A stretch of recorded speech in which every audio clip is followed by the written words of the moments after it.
A Illa das Esculturas, coñecida tamén como a Illa do Cobo, é unha das paisaxes máis representativas da cidade de Pontevedra. Ata 1997, o espazo permaneceu en estado silvestre e foi en 1999 cando se levou a cabo o proxecto, coa creación de obras de arte contemporánea por parte de 12 artistas de renome internacional. Tomaron como tema central o granito de Galicia, en homenaxe a este material tan presente na cultura galega.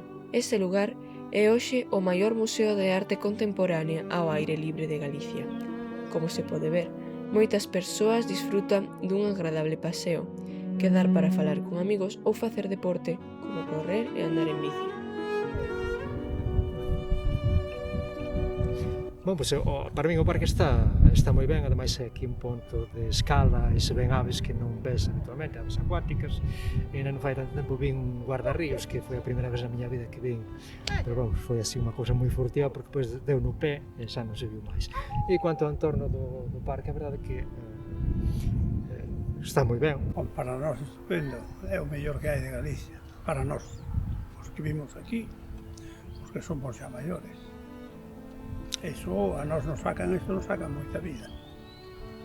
Para nós, estupendamente. Onde vamos ir agora?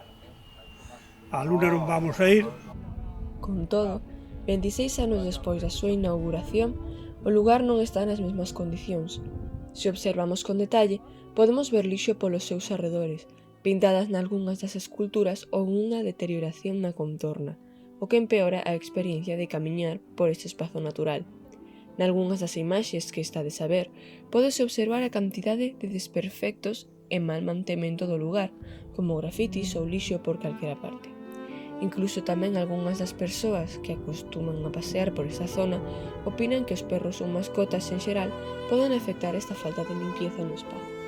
Vamos ver, home, mira, estou ademais olhando para ali, para o laberinto aquel, que pues, non sei como está por dentro, pero bueno, darlle un xeitiño, un lavado de cara, porque a verdade é que está con grafitis e imagino que quen fixo a obra artística, pois non había de gostar moito que lle fixese unha pintada ali. Pois uns servicios públicos que lle fan falta, por culpa de que ademais paseamos xente maior e a veces necesitamos algo de eso.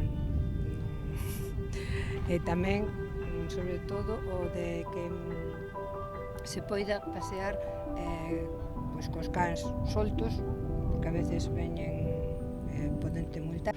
Que tal? Estamos aquí nas Illas das Esculturas,